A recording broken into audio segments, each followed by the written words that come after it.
بعض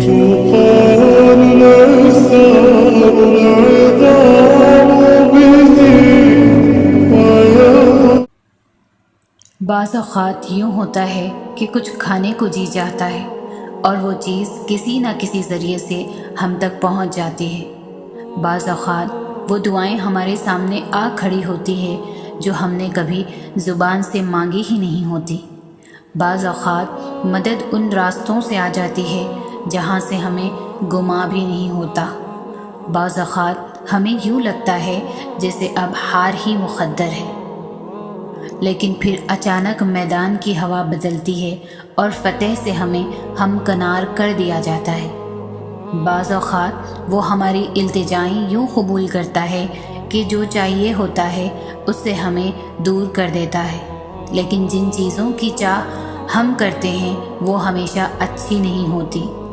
بعض اوقات وہ ہماری نافرمانی کے بعد بھی ہمیں اتنا عطا کر دیتا ہے کہ دل ندامت کے مارے شرمسار ہو جاتا ہے۔ سمجھنے کی بات صرف یہ ہے کہ جو ملتا نہیں وہ حق میں بہتر ہوتا نہیں۔ جو نصیب میں ہے اسے کوئی چھین سکتا نہیں، جو اللہ نے دور کر دیا اسے کوئی واپس دے سکتا نہیں۔ ہمیشہ وہ میسر نہیں ہوتا جو دل کو بھاتا ہے، لیکن ضرور وہ میسر ہوتا ہے جس کی ہمیں ضرورت ہوتی ہے۔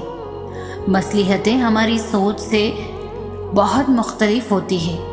جب ہماری نیت صاف ہوتی ہے تو اللہ دیر سے ہی صحیح مگر ہمیں وہ ضرور عطا کرتا ہے جس پر ہمارا دل مطمئن ہوتا ہے۔ اللہ انصاف کرنے والا ہے، وہ کبھی اپنے بندوں کے ساتھ ناانصافی نہیں کرتا۔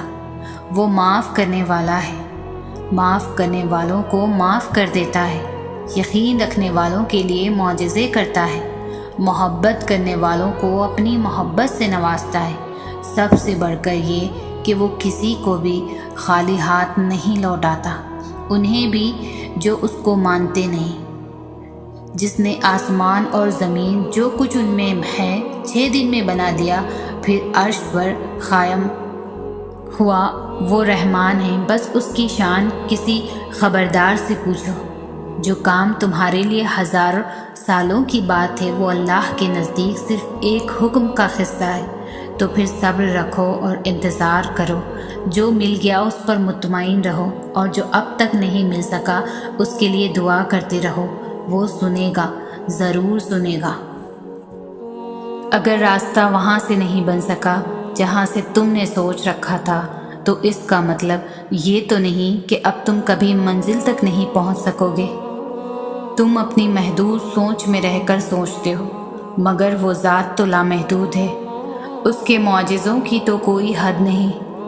زندگی کئی ایسی راہوں اور مراحل سے گزار کر تمہیں تمہاری چاہت تک لاتی ہے جن پر چلنے کے لیے تمہارا دل مطمئن نہیں ہوتا، تاکہ خوشی سے پہلے غم کی لذت جان لو اور حاصل کی قدر کرنا سیکھ سکو۔ ایک طریقہ وہ ہے جس کے لیے تم خود کو تیار کرتے ہو، اور دوسرا وہ جس کے لیے اللہ تمہیں تیار کرتا ہے، مگر جب تم اپنے طریقوں پر اڑ جاتے ہو تو وہ نہ تمہیں آگے بڑھنے دیتا ہے اور نہ پیچھے مڑنے دیتا ہے، تاکہ تمہیں یاد کروا سکے کہ اس کے سکون کو قریب لانے کے لیے تمہیں پہلے اس کے قریب جانا ہوگا جو اس سکون کو عطا کرنے والا ہے۔ مایوسی اور امید تم میں ہے۔ وہ کہتا ہے اللہ تمہارے حالات تب تک نہیں بدلتا جب تک تم وہ نہیں بدلتے جو تمہارے اندر پوشیدہ ہے۔ تو جب تک تم ان چیزوں پر خوش رہنا نہیں سیکھو گے جو تمہارے پاس ہے تو اللہ تمہیں وہ کیسے دے گا جو تم مانگتے ہو؟ یقین رکھنے والے یقین رکھتے ہیں اور راستے بنانے والا راستے بنا دیتا ہے۔ تو تم یہ کن اندیشوں میں پڑے ہو؟ منصوبے بھی وہی بناتا ہے اور راستے بھی وہی نکالتا ہے۔ تمہارا کام بس دعا کرنا ہے، صبر کی اس آخری سانس تک جب تک تمہیں وہ مل نہیں جاتا جو تمہیں چاہیے۔ تمہارا بکھرنا عارضی ہے مگر اس کا تھام لینا مستقل ہے۔ تم نے خود کو خود ہی توڑ رکھا ہے، ورنہ وہ تو کب سے تمہیں جوڑنے کے لیے تیار بیٹھا ہے۔ تو تم ان کرچیوں کو اس کے پاس لے جاؤ، پھر وہ انہیں یوں سمیٹ دے گا جیسے اس کا ایک حرف کن ان دونوں جہانوں میں سمیٹ کر انہیں زندہ کر دیتا ہے۔ اللہ ہر دعا کا جواب دیتا ہے، بس ذریعے مختلف ہوتے ہیں۔ کبھی وہ کسی انسان کو آپ سے ملوا کر جواب دیتا ہے اور کبھی اسے آپ سے دور کر کے۔ کبھی وہ ہواؤں کے ہاتھ پیغام بھیجتا ہے تو کبھی اپنا جواب کسی ٹھوکر میں چھپا دیتا ہے۔ کبھی وہ سجدے میں گرا کر اپنی مصلحتیں سمجھاتا ہے اور کبھی ہاتھ تھام کر صبر کا صلہ دیتا ہے۔ آزمائش کا آنا اور روح کا ریزہ ریزہ ہو کر بکھر جانا بے وجہ نہیں ہے۔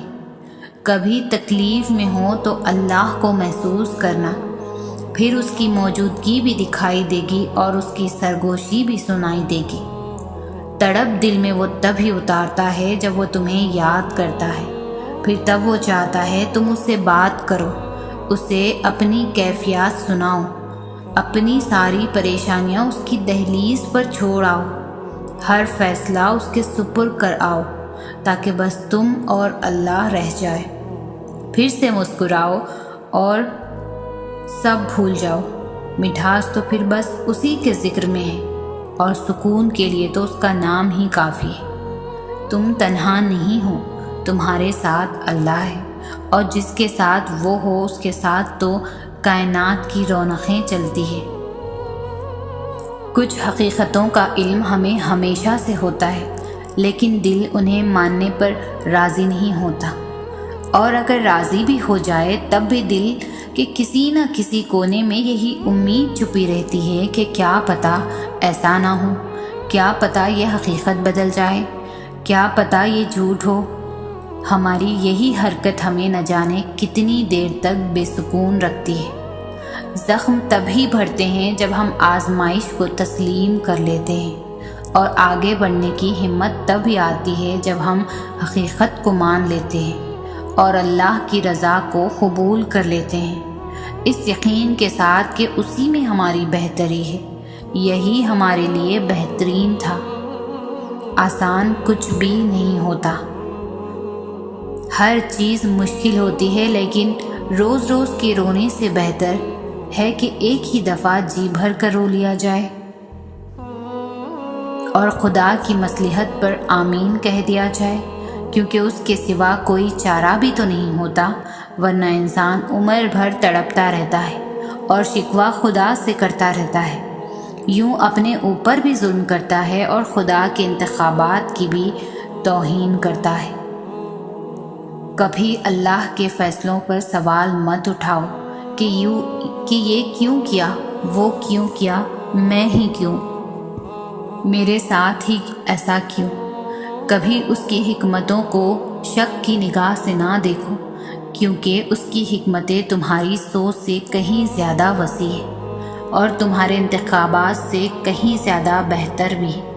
اور جب تم ایمان رکھتے ہو تو تم ان چیزوں پر بھی یقین رکھتے ہو جنہیں دوسرے نہیں دیکھ پاتے، جنہیں تم معجزے کہتے ہو، جنہیں تم اللہ کی مدد کہتے ہو۔ اور جب تم یہ گمان رکھتے ہو اور یہ یقین رکھتے ہو کہ اللہ تمہاری ان ذریعوں سے مدد کرے گا جن سے کوئی واقف نہیں، یہاں تک کہ تم بھی نہیں، تو پھر واقعی معجزے وہاں سے ہوتے ہیں کہ انسانی آنکھ اور سوچ دنگ رہ جاتی ہے۔ پھر انسان کو اس کا یقین ہی اللہ تک لے جاتا ہے، جس کے ایک اشارے پر چاند 2 ٹکڑوں میں تقسیم ہو گیا، جس کے ایک حکم پر یہ سمندر 2 حصوں میں بٹ گیا۔ اس کے اختیارات کی نہ تم کو خبر ہے اور نہ ہی ذرا برابر بھی علم۔ جب تک اللہ نہ چاہے تب تک کچھ نہیں ہوتا۔ ہر کام میں اللہ کی کوئی نہ کوئی مصلحت ہوا کرتی ہے، وہ جسے چاہت ہدایت دیتا ہے اور جسے چاہے آزمائش میں ڈالتا ہے۔ اس آزمائش میں پورا اترنے کی کوشش کرو، ہمت رکھو، اس کی رضا میں راضی ہونا سیکھو۔ وہ اپنے بندوں کے لیے کبھی غلط نہیں سوچتا، وہ اپنے بندوں کے ساتھ کبھی برا نہیں ہونے دیتا۔ یقین رکھو، دکھ ہو سکھ ہو اس کی طرف رجوع کرو، وہ سمیٹ لے گا